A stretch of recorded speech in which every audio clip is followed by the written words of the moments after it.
Before we begin the episode, I would like to thank our sponsor, Chin Up Goggles, the new generation of vision training. Its simplistic design eliminates downward vision, improving a player's spatial awareness, anticipation, skill acquisition and execution. The findings have been supported by scientific research in CIT, now MTU. Be sure to visit chinupgoggles.com for more.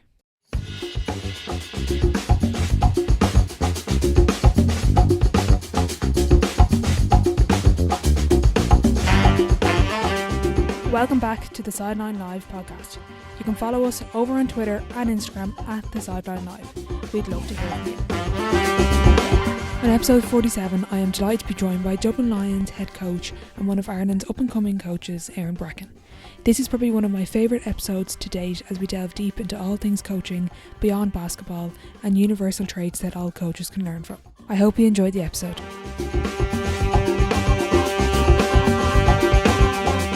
Hi Erin, thanks a million for coming back on the podcast. No problem, thanks for having me.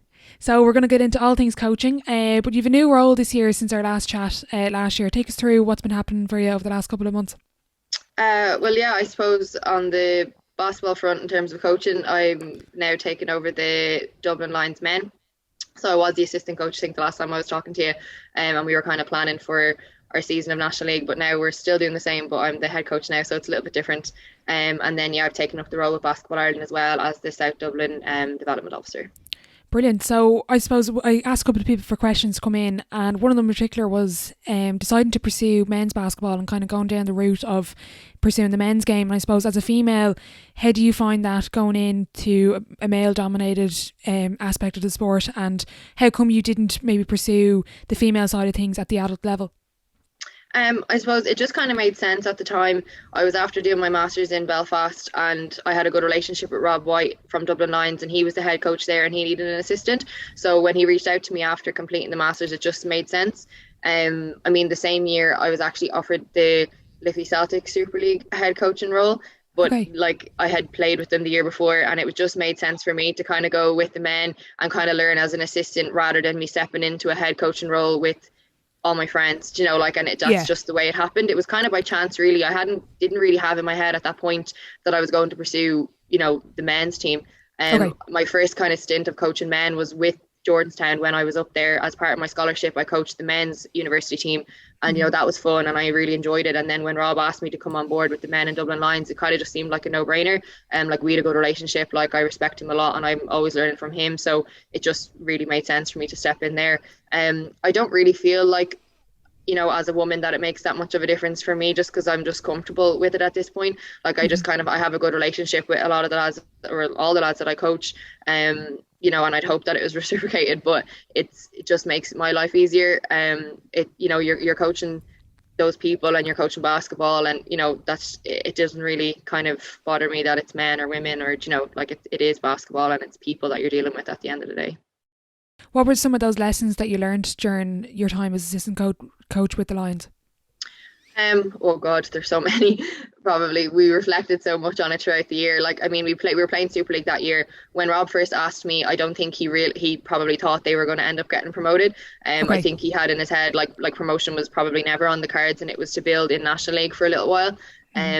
So when we got promoted, I suppose we were quite out of our depth, even though there was lots of games where they were quite close and we probably should have won, but we didn't. We were up with a couple of minutes to go and all that crack. But you just learn a lot about the game at the highest level. We both had a responsibility of watching a lot of video. You get to watch some of the best players in the league, week in, week out, and learn from them, learn from their tendencies. You get to talk to a lot of the coaches. A lot of the coaches in the league are actually very helpful as well, that you can reach out to them, pre-season, during the season, and, chat to them about different things. So really just the standard, in terms of execution, the difference between playing National League and playing Super League, is quite big.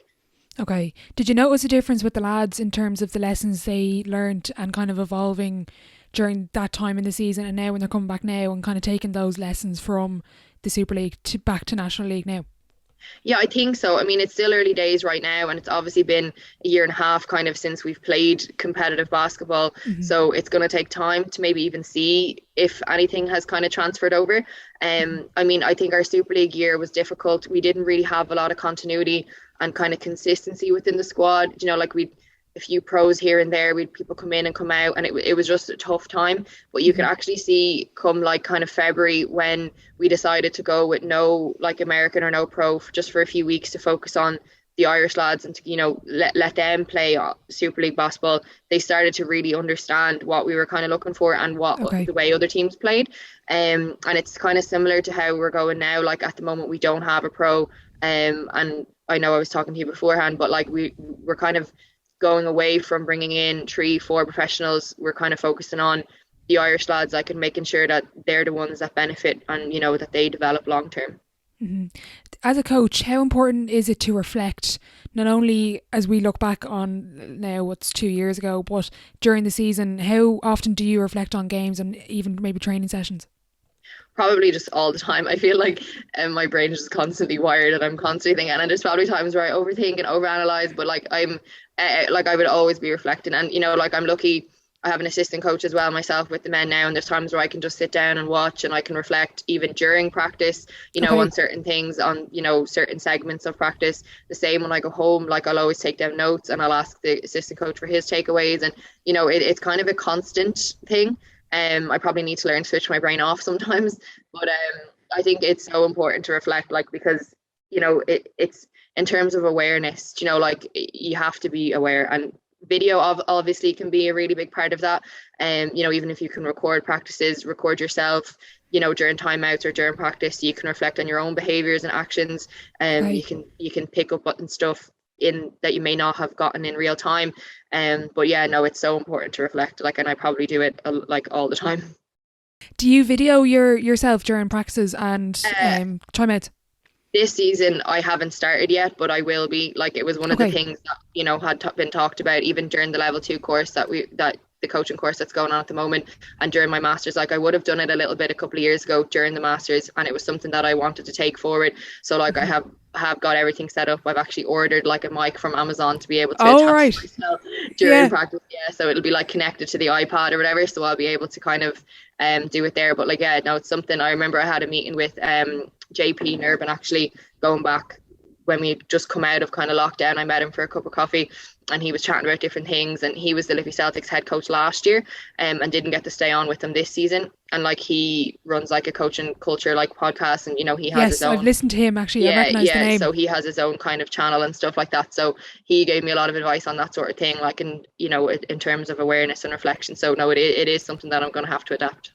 How did you find the first time listening to yourself on video or on watching yourself? Yeah, it's really weird. You just have to be open, like, and then I suppose one of the other biggest ways, like, to reflect, and I know it's talked about a lot, is actually just questioning your athletes. Like, one of the things that we did at the beginning of this preseason was that we asked the players what they expected from us. So like, like, it's in terms of us also being able to kind of give feedback to athletes. Like, as coaches, you have to be open to receive feedback as well from your players. So sometimes it can be hard to hear, like, if someone says something and that you feel like it's negative, but like, it's important not to be defensive and to understand, like, that you're a part of this person's life, like, and if you're affecting them in a certain way, it matters. So I think feedback that way is important too, through the players. Yeah, that's interesting. You mentioned there about taking notes during practice. What are you kind of noting down? Is it more like, are you looking more at the drills? Are you now trying to maybe think forward to the game and how it's all going to translate? Or what do you actually note down? I may not take actual, like, kind of written notes during practice. I'll be kind of taking them mentally, and then I'll put them in my phone, or I might take them in my phone kind of at times. But more like, at the moment, we're looking at, so we set our values and kind of, non-negotiables and standards and stuff like that as well during the meeting. So I'm kind of taking note of that. The assistant actually is kind of doing a lot of that, Paul. So I would be looking kind of at some of the basketball side of things, just kind of everything, like, stuff that might stand out, stuff that players might say during, sessions. Like, at the same time, like, it's important for them to discover things themselves. So sometimes when you put them in a situation, the solutions just arise by how they're playing, and then you look at that and you go, oh, like, that actually worked, like, and it was a decision that they made on the court. Like, so there's just lots of stuff, like, that you would note maybe mentally. Like I said, my brain can be kind of weird and I remember everything, so I write everything down then. What are those values and non-negotiable behaviours that you have as a team, out of interest? So we had a chat and we put stuff on the board and we came up with, like, certain words, that were thrown around. But some that are like, the majority of them are actually cultural kind of based, like, and a lot of them actually aren't, in terms of like X's and O's or stuff that's going to happen on the court. We Yeah. have kind of talked a little bit about what our identity might be in terms of a team, like in our style of play. But like some of the words that were thrown around were kind of responsibility, discipline, consistency, effort, patience, even like values like such as fun. Like that it has to be fun. Like Yeah. there was lots of words thrown around, and then we did kind of whittle it down to like three or four kind of the most like important things that we were going to kind of go on. Some of the biggest things were consistency, like I said, like we were, and it's a consistency in everything, like even as from like as coaches as well, it was one of the things Okay. that they wanted from us was consistency. Yeah, but like there was a lot in it, like there was an awful lot in it that we had to hash out, but then we had to kind of pick some of the most important things that we knew that were going to be like absolutely like that was our standard and we're going to meet that, and that's the bare minimum, like is the standard, like because we did talk, one of the things that we did talk about a lot was playing time, because like I have like 14 players on the panel at the moment, so it's like, well, if everybody's healthy, you put 12 on the score sheet, those 12 are still not necessarily guaranteed to play. So we kind of talked a little bit about what might determine playing time. Meeting the standard was the bare minimum, so like there's lots of other stuff there that you have to kind of think about too. So like being open with them in terms of that is important, like, and obviously that comes down to communication then. So that was another one that was thrown around, that we have to communicate with one another, like coaches to players, players to players, players to coaches. So That's interesting. When you're chatting to the players about that responsibility, I guess when you get to the adult levels, particularly at Super League, National League, international level, how much of a responsibility is on the players in terms of everything, really? well, like I suppose that's the point we want to get to, isn't it? Was that like they have complete ownership like over the program. We talk about like it being like an athlete centered environment or a person centered environment, and that it's not coach centric. That's the point we want to get to, is that as coaches we can empower the players to develop their own competence, their ownership, that they build connections with me, with each other, and that they're the ones that are actually the ones like that are their problem solving.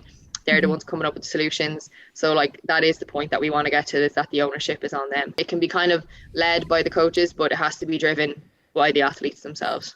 Yeah, I coach underage ladies football, and I that's what I want to do, is we want to empower the players. But how do I go about that? Particularly, maybe if there's any coaches from listening from an underage level, how do you start to empower the players at a younger age? It's hard. Like I think a lot of it does come down to questioning, and being able to ask the right question rather than give the right directions. Like oftentimes you might be rushed and in a hurry, and you just want to tell them the answer, and then that's it. And you tell them where they should be, what they should do, what decision they should make. And it's very easy to fall back into that trap as a coach, is that you're telling them. Whereas if you can ask the right question and have them come up with the solutions already, then they're on the path to making their own decision and to being more, kind of self-regulated, and they have autonomy. I think more often than not, then they remember it more when they come up with the solution themselves too, or if they ask you the question. I remember listening to a podcast before where a coach talked about how he would only give maybe one or two pieces of information. Something would happen where, let's say defensively, they did, I don't know, they made a read, and then the players stopped and were like, oh, what do I do in that situation? And then you might ask them, well, what do you think? And if they don't give the right answer, then maybe you can give them the answer. But now they'll remember it because they're the ones that stopped and asked you, because they were in that position themselves. So straight away, then they'll have a better understanding of it. Whereas if you just regurgitate a bunch of information, it's more likely not going to stick. Yeah, exactly. You mentioned a couple of times there about your assistant coach. How do you find it hard to now delegate as a head coach, or do you find maybe because you were an assistant before that you don't find it as hard? Like, let's say, for example, if you had taken that head coach job originally, maybe it would have been a little bit different because you wouldn't have had that experience as an assistant coach.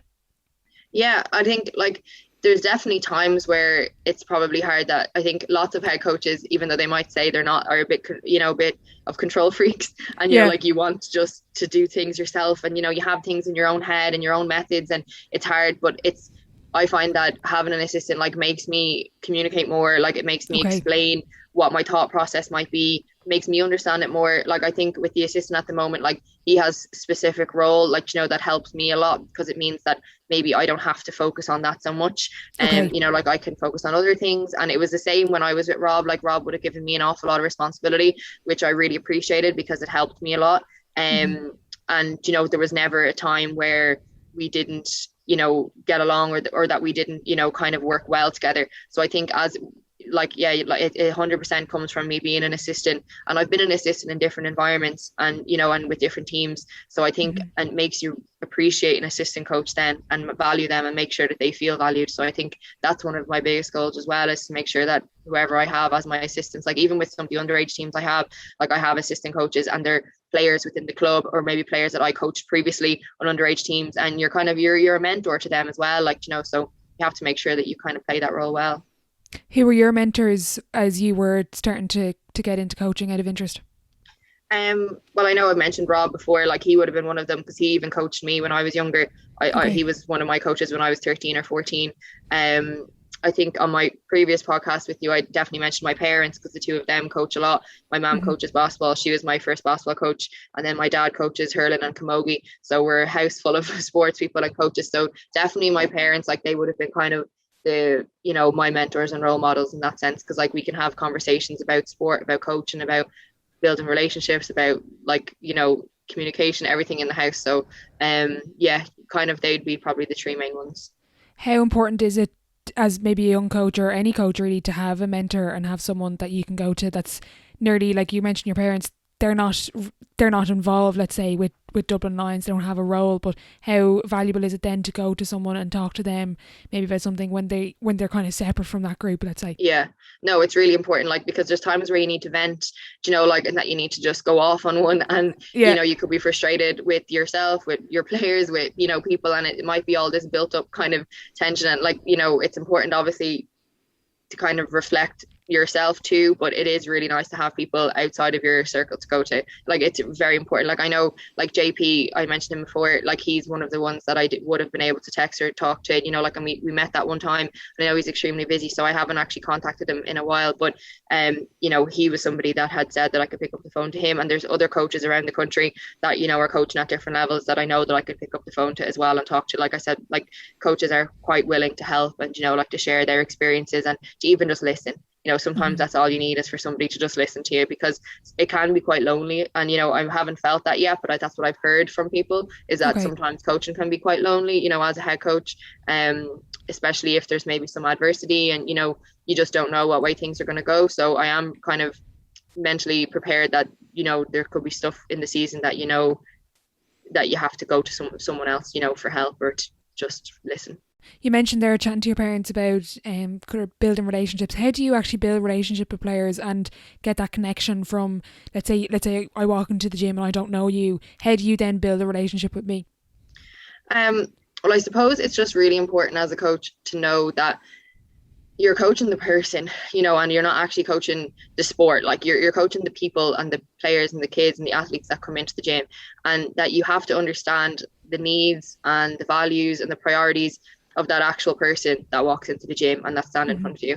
And like, I think when you come to that realization, because like sometimes it can take a while, or sometimes people never come to it, but it does allow you to connect more with them, and it'll kind of inspire them to perform at higher levels, because they know that you care about them. So like, it's really important. I know I mentioned creating like a person-centered or an athlete-centered environment, that like you can't view the athletes as a collective group with the exact same needs. Like, more often than not, those that like the knowledge then transfer, like it just becomes one directional. Like, it becomes like a coach to athlete, rather than it being like a collaborative kind of approach. So I think when you're creating that environment, it's important to know that. I think like open conversations, like, like, how are you, how is work, how is school, like, like literally just talking to the person about any other things that are not basketball related. I know it seems quite obvious, but like sometimes it's hard. You need to know about your players as people, and what their situation is like. And I know it's probably like, some coaches may seem to be more approachable than others, and I think something for me anyway is that I was kind of told that I was approachable, or that I was kind of open, and that I was that was something that was a positive in terms of people would generally be able to feel okay with talking to me, like, and it's there's a trust there, but like that kind of results then in an environment where it's not going to be coach to player, and it's not what it is going to be a collaborative approach then. Why do you think oh sorry, go ahead. No, I was just going to say like that sometimes the flip side then, if you don't build those relationships and if it's just like I'm the coach, you're the players and that's it. And, I'm coaching basketball and I'm only there to teach like X's and O's and to try and teach the game, that's where it becomes like where I'm telling them what to do. And then accuracy is valued more over like discovery or athlete discovery, where they're actually learning to love the game and they're learning to come up with solutions and to actually play. Yeah, I know what you mean. And then particularly, let's say if something goes wrong, when you don't have that relationship, everything will then crumble, because it's like you're nearly waiting for something to happen, the ice to crack, and then when something goes bad because you don't have that relationship, it's gone, and maybe someone would leave the team or something really bad like that. Yeah. I just feel like it just helps the environment and it makes it more like it makes it fun. Like, that way, you're not there to be transactional. Like you're there to meet people and to build connections and to enjoy, each other's company and to play the game that we love to play along the way. Out of interest, why do you think that person said you were approachable or open, or why do you think they called you that, or maybe what attributes do you have that allows you to be approachable and open as a coach? I don't know, like, so I know I talked about feedback earlier on, like, and about asking your players, like what they need from you and what you can do better and this kind of thing. And like, I would have done kind of little surveys in the past with some of my players, like about what it was like to play for me. And like I said, sometimes it's hard, like it's important for your own development, as a coach. But I just think it probably comes down to, I know I said it already, but my parents, like, and in particular my dad, I know with his hurlers and his like kind of camogie players that he's had in the past, like he's always been somebody that everyone has said, oh, he's a real people person, and people can go to him. And he always was like, it would have been not a joke, because it's not a joke, but he'd be almost like a team therapist or somebody that like people would go to. And I don't know, I feel like maybe I kind of got some of those attributes that he had, and I just feel like that, I do build relationships with players to a point where that they feel like they can talk to me about stuff. And it's important for coaches to know these things. And of course there's always going to be, like a line where you are coaching basketball too, but it's the person that you're coaching. And, you need to understand what's going on, because in terms of performance then, or if you have a player that isn't performing well, or let's say misses a training session or whatever it is, and that you're not just going to be transactional and be like, well, he missed training and that's it, he's not going to play at the weekend, or, or whatever it is, like that might sway your decisions in terms of your coaching kind of decisions then, what is going to be. Of course, you have to have the team's best interest at heart, but it's going to be those individual players that have different needs and that have different home situations.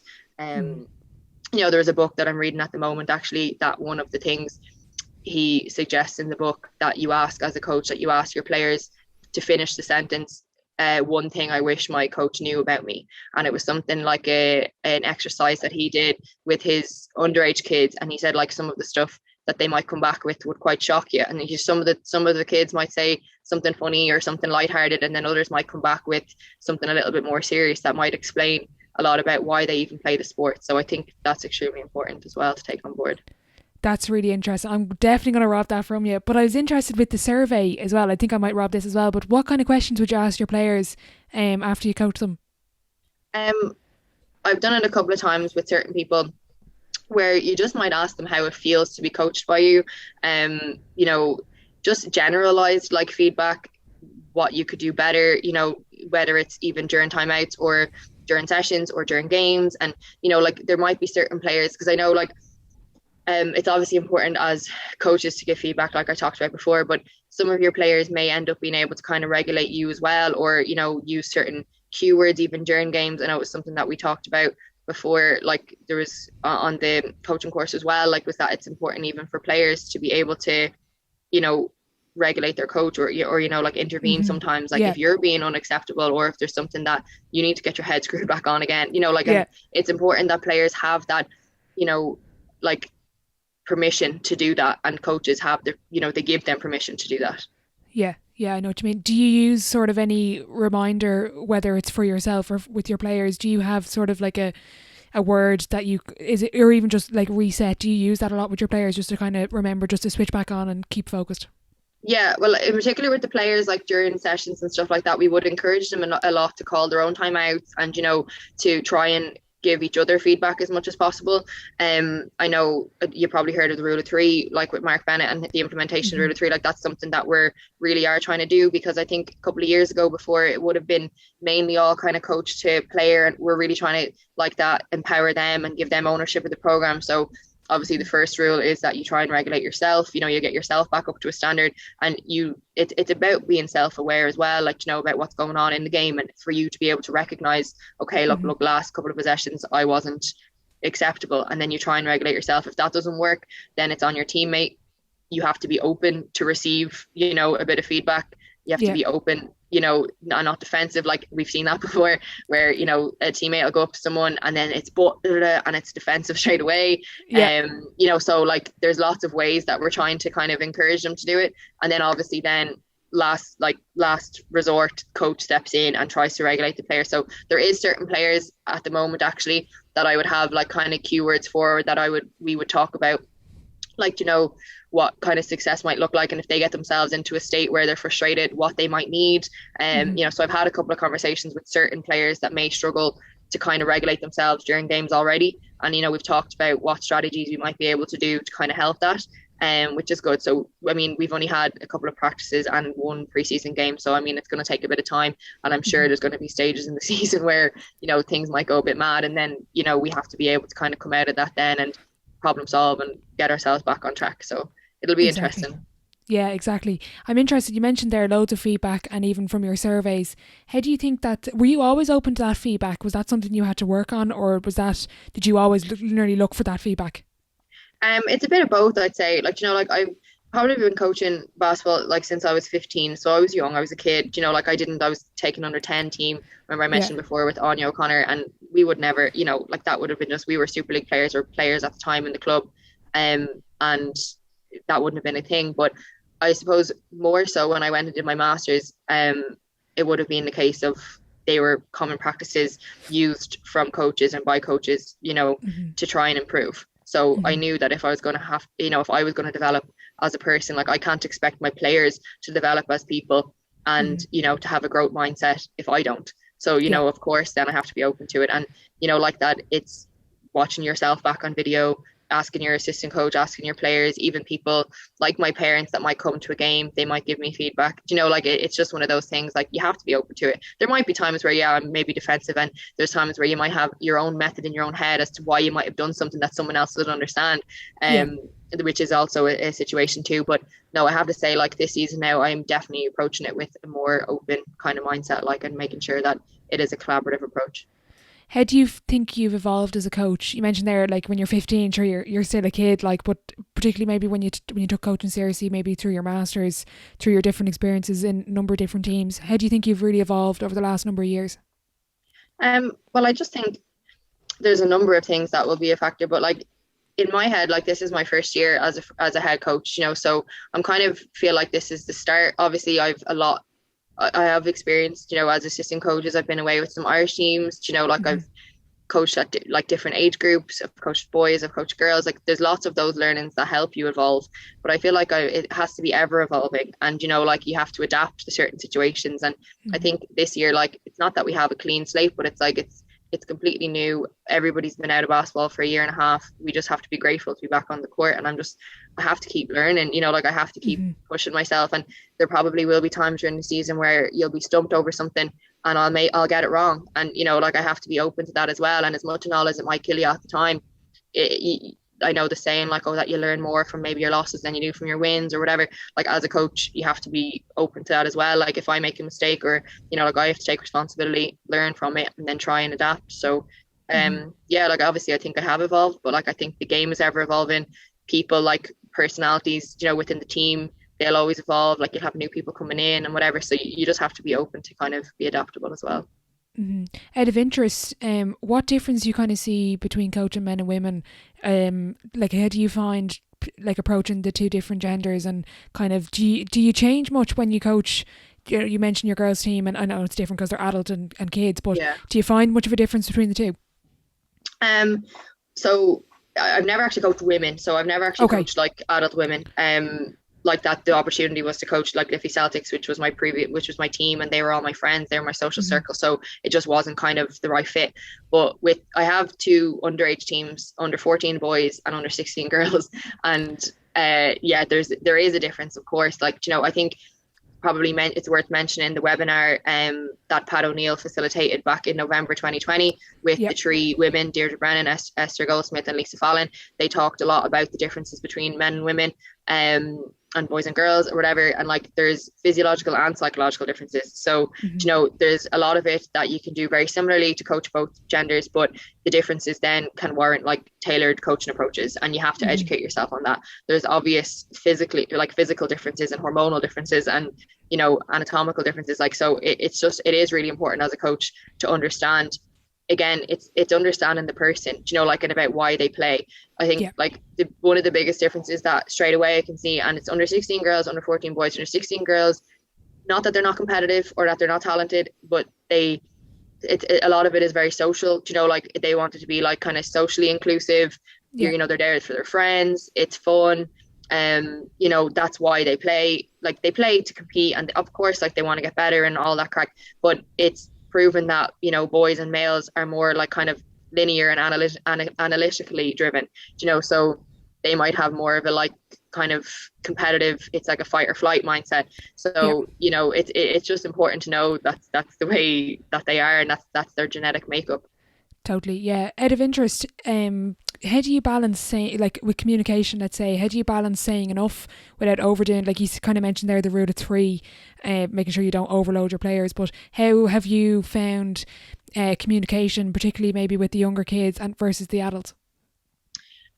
It's quite similar, to be fair. Like I am really trying to encourage the younger kids to talk as well and to understand what's going on. But what you do kind of find, I suppose, with both is that sometimes they just tell you what you think, what they think you want to hear as well. And, they'll just repeat something that you've said. And then you're like, do you really understand what I just said or what we said or what I asked, or are you just telling me what you think I want to hear? So like, it's, you have to kind of know that as well. But a lot of questioning still, like, like if there's a timeout, there's probably times where I probably talk, that I do talk too much, or I might overload them, and then oh God, that was overwhelming, and they're not going to remember half what, and you have to know that as well. But like a couple of key points, you maybe ask them what they have seen, what they've seen in the previous couple of possessions. What do we think our focus should be for the next couple of possessions? So it's about, again, it's about them coming up with this, like with the solutions, and that doesn't change whether it's underage or senior. Kind of. With especially I have to say, like the two underage teams are getting better at actually speaking. There was times where you'd ask a question and it'd be pure silence, and it's I don't want to say anything in case it's wrong, or I don't know what she means, and it is a process, like and then you get to the point where they all start talking over each other, and you have four of them telling you stuff, and then you have to be like, okay, no, like one person, so it is a real like kind of teaching thing as well, especially with the kids. I suppose questioning again, like like that has to be one of the biggest things in timeouts, where it's not me again giving them the answers or what we're looking for. Okay. Out of interest, do you have a specific structure for your timeouts or even halftime talks? I'm just out of interest because I coach Gaelic football, as I said, and I guess the approach with the water breaks, it basically turned into a basketball match, because in my head I had the 4 quarters laid out, and I had a specific structure for my timeouts, my water breaks. But I'm interested to hear, as a basketball coach, do you have a specific structure to those talks? Probably without knowing that it was structured. Like I didn't do it purposely, and it wasn't like set out that way. And I know my goal kind of with the men in particular would be, let's say, for myself and the assistant coach to chat for a few seconds, maybe like just at the start of the timeout, and let the players maybe talk a little bit amongst themselves, and then we might come in and chat to them, ask a question, see what they think. If it's something specific where, let's say, I'm drawing a play up out of a timeout or out of, then that's different. Then I'm like maybe drawing up something on the board, like an out of bounds or a sideline or whatever. But like a generalized timeout, it also depends on who called it. If it was something from the other team, like then it's obviously maybe to kill momentum, or we are doing something well, or whatever it is. So generally, like you would take the sandwich approach of giving positive feedback and, you know, reinforcing something that was good, you know, maybe something that we could look at to change a little bit, or something that's constructive. And then when they go back out onto the court, then that they remember whatever it is, like, that's important, that, you know, that they need to remember. But no, like, I wouldn't have like a generalized kind of structure. You have 1 minute, Okay. like, you know, like, you have to be kind of intentional as well of to what, you know, what goes on. Some we get right, some we probably get wrong, and, you know, that's just the way it is. Yeah, exactly. How do you What would actually... your structure be with your... Oh yeah, with the water breaks. Yeah, I developed this with it was an under, was it 12 or 13? It was last year during COVID, and the water breaks were introduced, and I remember the first match, and it was trying to get some sort of structure on the water breaks because everyone was frantic running around. Remember, they had put their bottles across the other side of the pitch, and I was like, oh my god. But anyway, basically I got them all to put the bottles near each other, but we kind of came up with like, I took the rule of three with them, so I did the 3 things we were going to do at the match. So I did that at the start of the game, and then I remember after a couple of weeks I let them choose maybe one of them. So I would say 2 of them. So I remember one in particular, they're really bad at when the opposition had a kick out. Oh my god, it was like they just forgot they had to mark anyone. So I was like, that was one of the main ones, and then they would pick 1 or 2 of them. And then I remember another one I had for them was like 3 blocks, and then when they'd come in, let's say in the water break, we'd run through like a checklist. Okay, did we get our 3 blocks? No. Okay, that's our next focus. Did we do this? Did we do that? So it loads of different ones, but I found the rule of 3 really good. And then in reflecting the game, we could use the rule of 3. Well, girls, did we do this well? And then I would mention it maybe during training sessions, but I just found it as a good, like, the rule of 3. Like, I remember we did the first match, I tried to do maybe 4 or 5, and sure, they couldn't remember any of them. Okay, I'll stick to the 3. But yeah, it was interesting. But I don't know if the water breaks will stay. It'd be interesting to hear. But I'm asking loads of the coaches, particularly in GAA, because I found it interesting having that extra time, and then learning how to not overload them, because sure, we weren't used to it in football. So yeah, that was just my approach to it. But how do you find encouraging the communication between players, particularly maybe when they don't know each other, to kind of give that instruction, and how do you facilitate that as a coach?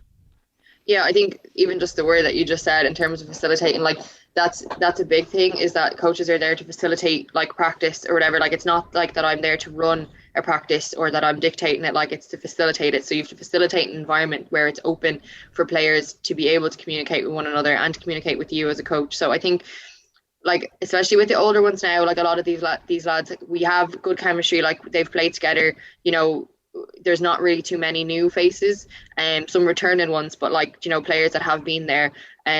So I suppose, like, there is friendships there, you know. But then there's also players, like, that probably don't get along that well off the court, but you have to set that aside for the goals of the team, you know. And then you still have to be able to communicate with another. So it has to be purposeful. I think one of the biggest things, let's say, on court in terms of that specific to basketball stuff, we have a couple of younger players, like even younger, like under 17s, under 18s, kind of training with us, and, you know, obviously they're very quiet, and, like, they won't say a word, you know, like, and they won't talk on the court, you know, they don't really speak. And you can see the difference then, you know, in some of the players, like, that are in their, you know, early 20s or they're at the 20, and they've played at a senior level. Like, it has to be kind of constant communication on the court. We talked about the rule of 3, obviously, like, and about how they kind of hold each other accountable, like, which again had been a problem in the past, because certain, you know, some players might get kind of defensive. And then you also see then that some players, maybe they try and talk to somebody on the court and tell them, you know, what they might have done or didn't do, but then also you also didn't do it, or you didn't do something on the last possession. So it's kind of getting that balance between, like, you have to just try and regulate yourself, and then you'll be able to hold someone else accountable, because you're meeting the standard and you're doing what you're supposed to do.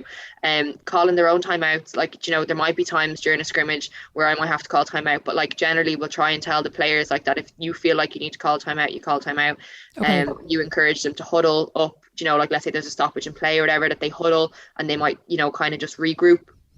Those few seconds obviously help.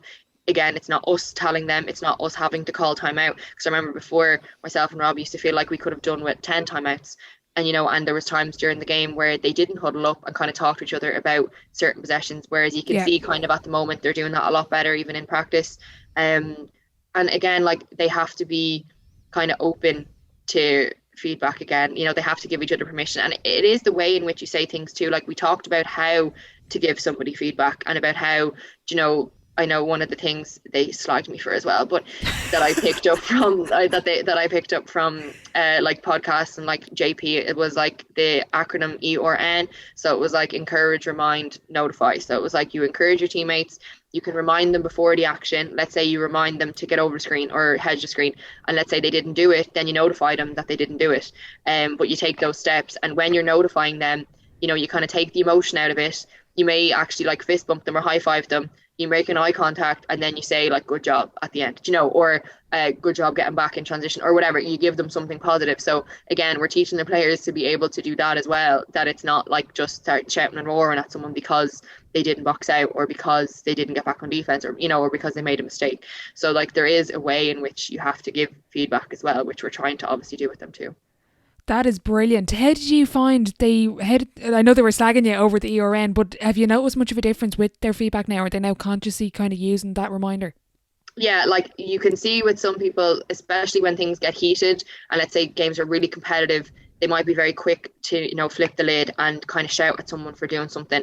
And then you kind of have to remind them, like that's not the way we're going to give feedback. Like now, in fairness, we don't want to be like, it's not this soft approach of like that you can't kind of let roar either, like that happens, like it's sport, like, and they're men, like, and there is emotion in it, like, because they're passionate about the game, and you can't take that away from them either, and you can't take away that competitiveness. So obviously, but we have agreed that it's not personal, like, and that we have to leave that at the door, and that you have to just be open to take it, and then at the end you shake hands and then that's done, like, so there is a balance between it, like, we don't have to constantly try and, like, if you're in the heat at the moment and something happens, okay, you can say, okay, look, maybe I shouldn't have let it roar there or whatever, but it's not personal, like, so it just, that's the way we all have to look at it.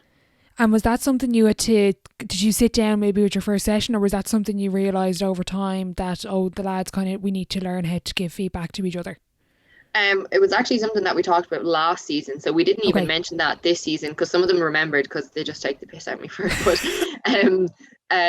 it was something that we did talk about, because it was evident that with some people giving feedback, whoever was trying to receive it would be on the defensive straight away, and regardless of how they were giving feedback. So we did talk about literally just being open to receiving it, but then, like I said, like, there is a balance. Like, if your teammates are constantly like worried about you, then they're not maybe focusing on themselves. So like we do talk about taking responsibility, like an ownership of your own state and your own performance first. Like that has to be the way. Of course, you want your teammates to hold each other accountable. That's where the leadership happens, where it's not coming from me or the assistant coach, and it's coming from the players, but you have to take responsibility yourself.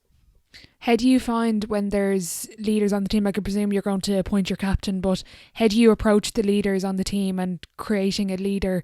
Let's say maybe that's like, there's loads of different types of leaders. Like my own team, there's really vocal leaders, or there's just leaders that, in the game you're down by 5 points, they're just going to take this game by the scruff of the neck. How do you develop multiple leaders within the team, and how do you balance having enough leaders and enough of, maybe it's because sometimes, not everyone needs to be a leader on the team?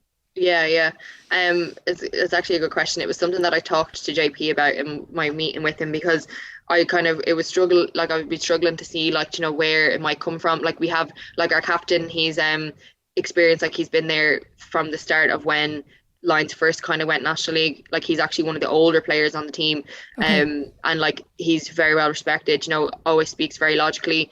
But we want, like, this could be possibly his last year of playing, so we're kind of like, and he kind of said that to me, like, like that he may not be around a bit, like, so there's other circumstances there that, he wants to play one more year after missing out on the, season last year, whatever. So I'm like, okay, I'm looking at the really young group, and it's like, well, who is going to be, maybe vocal or like this. So at the moment, like, it's obviously only been a couple of weeks. Like, I have been impressed by a lot of them, like, and how they've kind of carried themselves and how they've led in different ways. But like, I think just like we talked about, like, facilitating practice in a way where it's creating an open environment, they'll kind of emerge a little bit, and then it will kind of come to light then who you can go to. Like, I've had different conversations with different people about their roles, and you don't want to give too much responsibility to certain people maybe that are only coming back in, and you want them to focus on other things. So we just kind of have to be kind of intentional about who we may be given responsibility to. And like, the whole title of captain and like leaders, like, I don't think it really matters, like, like, I just think it's important to have leaders, but like, you don't necessarily have to name them, or like, you kind of know when you're playing, like, even I remember, like, there was a couple of us when we were playing Super League, like, like you may not have been the captain, but like you still do what leaders do, and like, and Yeah. that's just the way it is. Like, so that's what I would like us to get to, is that, we take responsibility for ourselves, we hold each other accountable. They can come and talk to me, and like the whole leader title, that'll come. Yeah, yeah, exactly. Did you mentioned there sitting down and having a chat with the player about their role? Is that something you did at the start of the year? So I've talked to some people more than once, like, about, so I would have met them actually kind of during the summer or beforehand, when we were allowed to kind of go back out and have a cup of coffee and go for a walk and stuff. Yeah, When I yeah. was first when I was first kind of made head coach, like, I kind of met them all, or I spoke to some of them over the phone, and I met the ones that were kind of local. I had a bit of a chat about how they were feeling, and I've started to kind of meet them all again now, kind of during pre-season, that we've had a couple of sessions, that we've had one game. So over the next couple of weeks, I'll make sure that I'll have sat down with all of them at some point in some form of setting or environment to kind of chat. Spoke to some of them over the phone, so those like conversations are important, like, because it's so hard. Like, some of them probably expect a lot of themselves coming back in, but I know I talked about patience at the beginning, like, they just want everything to happen right now, overnight. And Mm, it's just, we kind of have to remind them that it's going to take time, and like, we just have to buy in and see that in a few weeks time we're going to look totally different than what we look right now. And even individual performances are only just going to get better with the more we play. So like, it's yeah. just kind of reminding them that, like, that I'm not kind of too hard on them too early in the season. Yeah, exactly. I remember you did your fusion basketball presentation. I picked two quotes from it. One of them I thought was really important. We've kind of touched on already. What you praise is important rather than how you praise. Can you explain that one to the listeners a little bit?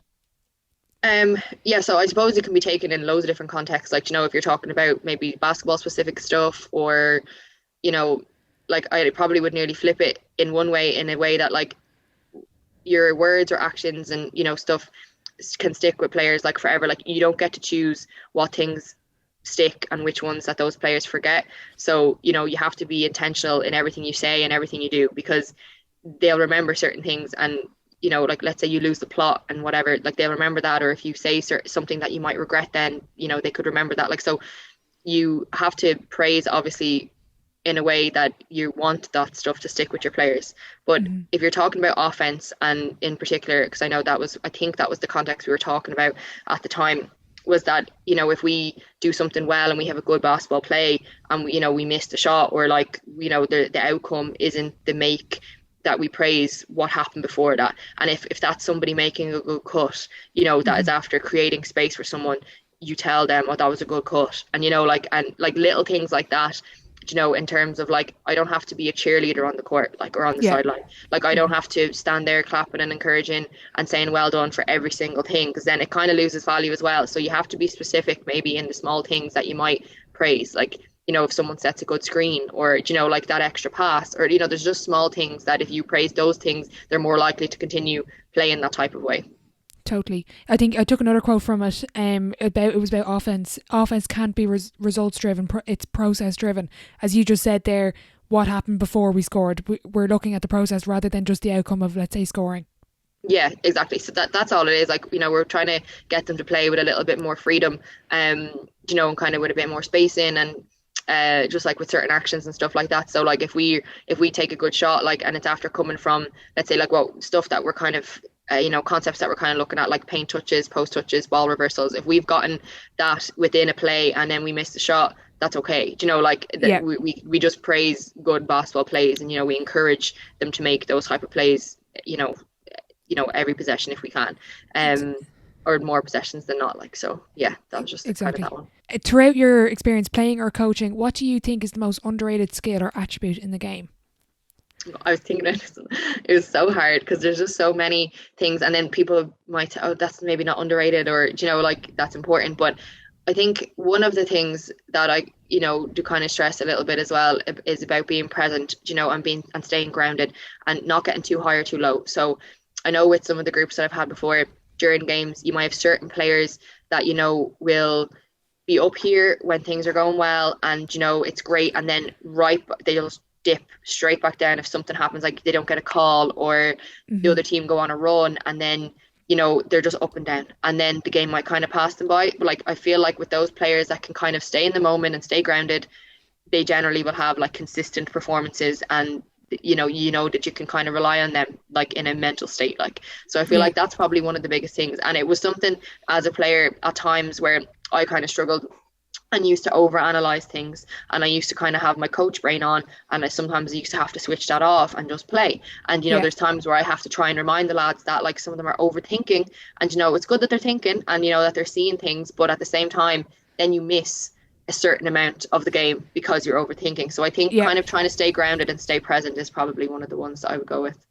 Do you think, can you teach that, or is that more just like a personality or character trait that the players just develop themselves? I don't know.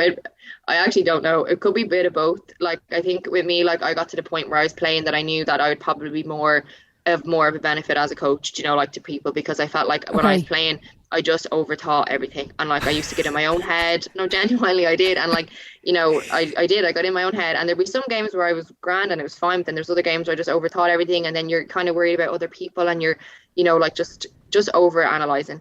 Hmm. And then it's like paralysis by overanalysis or whatever the Yeah. saying is. Yeah. So I don't know. I think it could be maybe a bit of both. I honestly don't know. What do you define as success? I've asked a couple of people this, but I suppose on the court as a player, I don't know if you're still playing. I think you were last year, but what do you define as success as a player, as a coach with your team, or just overall? What is your definition of success? Um, I suppose this is hard as well. There could be so many, but I know I talked about it throughout. So I think I know like that our season will have been successful, or my time, let's say with Dublin Lions, in terms of whatever my contract is or how many seasons that I'm going to be here, is that I will have been able to empower the players that they can develop their own competence and ownership of the program, and that they build connections with each other and with me. And it'll have nothing got to do with what we win or whether we get promoted. And those all of those things will be a bonus. And of course, we want to create a competitive culture, but it's in how we do that, and we can still compete. And it's not like a soft style of kind of coaching in terms of wanting it to be transformational. So I think if it can get to the point where I know that the athletes are taking responsibility and that they own the program and that they don't need to rely on me, and that they could run a practice or that they could run a game without really me being there, well, then that'll probably be successful. Brilliant. Particularly with your younger teams, what lessons or values are you trying to instill and teach them, I suppose, as younger kids, learning the love of the game, really? Yeah, it'd be similar like to the men in terms of like, the biggest thing for them is that we have fun. Like that we facilitate our practice where, an environment where they all get reps, like they all play a lot, like lots of small sided games, like lots of playing. That's how they'll develop.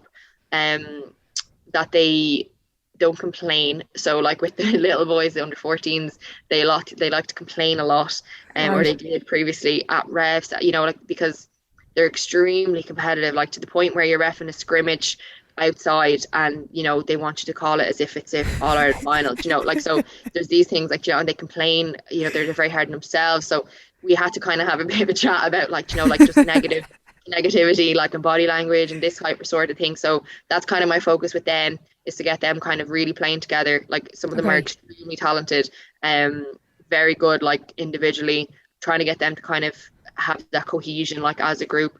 That's something they need to kind of learn. And then I've seen a big difference over the summer in with them, and especially now, I hope that when we get back indoors and we play kind of games that way, then like they'll see it a bit more as well. But yeah, like it's not going to be too different to the men. Like teach them discipline, responsibility. Like Hmm. trying to be consistent. Like it's all that's yeah, they're the same values really. Yeah. Out of interest, during your time as a coach and as a player, you don't have to name anyone here, but what separates the good players from the best? What do you see as the difference there? I know it's very obvious, but like it does be it's a work ethic thing as well. Like, like, and it's you genuinely, players will get rewarded by the work that they put in. And it's the same with coaches. Like, like I know for me, like I know during lockdown, it was a big thing where, like there was lots of webinars and, like podcasts became like a really big thing. And it's important, like, to educate yourself. So as coaches, like for us to be better, like we have to do that. You have to reflect, you have to educate yourself. You're not just going to show up week in, week out for those two practices and one game. Like it's Hmm. almost like an everyday thing that you're working on yourself. And it's the same as a player. And like it doesn't always have to be, let's say that you're in the gym every day, like you're looking after your sleep, your nutrition, like you can switch off and get your recovery. And then when you're working, that you're working your hardest. Like, so it's simple really, but not Hmm. everybody does it, Yeah. Yeah. like, Do you think it's just a choice you have to make as players? Sometimes players make it subconsciously, because I think of people just have this phenomenal work ethic, and I don't think they've ever had to sit themselves down and say, look, I just need to work really hard. But I know other players that need to have that conversation with themselves and just say, look, I just need to ramp this up here. Yeah, no, I do think it's a choice, because I know like it's very like that. You look at the likes of Kobe Bryant and, you know, people in the sport that are the best of the best, like that they would say that everybody has the same 24 hours in the day, like, you know, and it's what you do with that time that is what you're going to get back out of it. So yeah, Totally. I think it is a choice. What are your thoughts on the opportunities, or maybe lack of, for coaches development, maybe particularly for females in Ireland now? I know since I've written this question, all I've seen on my timeline on Twitter is loads of coaching opportunities for females and loads of programmes from Sport Ireland and Basketball Ireland. Like, in fairness, it has really, really improved. But what do you think is the next step? How do we get more female coaches involved in the sport, whether it's basketball or other sports as well? I think the first thing is that we provide the opportunities. You know, like even like at the moment, I have different talks with like Louise O'Loughlin's our women in sport lead in Westbar, and you know, like I'd be communicating with her around different things that we can do in terms of mentorship and, you know, things like that. But I think again, women have to want to do it. Like, you know, like that's what it boils down to too, is that like, you know, if it's not a priority for them, well then fine. You know, they're doing other things, that's grand. But if we provide the opportunity and we try and put things in place and then we learn from it, like if it doesn't go well, you know, that we can adjust, you know, but we need people to want to take part in it, and we, you know, that want to actually improve and get involved in coaching, you know, like, because that's where it starts. So yeah, no, I think the onus is on the actual women themselves, you know, to actually put themselves forward then for certain positions and to get involved in whatever program. Now we have to put together programs and make sure that there's, you know, opportunities in place. But yeah, I think it has to be a thing where they decide again that they're going to put themselves forward for it. Yeah, you mentioned there a few minutes ago about, you know, coaches can't just show up to 2 training sessions a week in a match. It's always continuous learning, and you've mentioned books and podcasts. But is there any particular book or podcast that you'd recommend to any coaches listening, or really any resources that you've just found really helpful as your growth and development as a coach? At the moment, I probably will just go with the book that I'm actually reading at the moment. I'm nearly finished it, but it's JP actually gave it to me a couple of weeks, or going back at the kind of during the summer, and it's called Every Moment Matters by John O'Sullivan. And again, it's just about coaches around the world. There's like little anecdotes and stuff in it. It's about basketball, but like he talks about other sports as well and coaches' experiences, and it's all kind of about like relationships and connections, and, you know, how to kind of like that create that athlete centered kind of environment. So like I'm enjoying it. It's a light enough read. Like, you know, it's nice like to kind of, you know, read about other people's experiences as well. And that's where the thing came from, in terms of somebody had asked their players, one thing I wish my coach like knew about me. So like just little things in that, like little kind of tasks that you can actually kind of take from it that you can kind of bring forward to your own teams and program as well. Brilliant. Look, Erin, thanks so much for your time. Thoroughly enjoyed that. There's loads of teaching points there for everyone. I've notes down beside me for all day, but thank you so much. I just want to wish you the very best of luck with Dublin Lions and beyond, and I'm looking forward to keeping in touch again. Thanks so much, Orla. Thanks a million. I enjoyed it as well. A massive thank you to Erin for joining me today. I took plenty of notes during our chat, and I hope you got something from it. I'll be sure to leave all of our social media links in the description box below. If you did enjoy the episode and you are listening on Apple Podcasts, I'd really appreciate it if you could leave a rating and a review, as it does help the show grow. Don't forget to check out the brand new website, thesidelinelive.com, for more. Thanks for listening, and I'll catch you in the next one.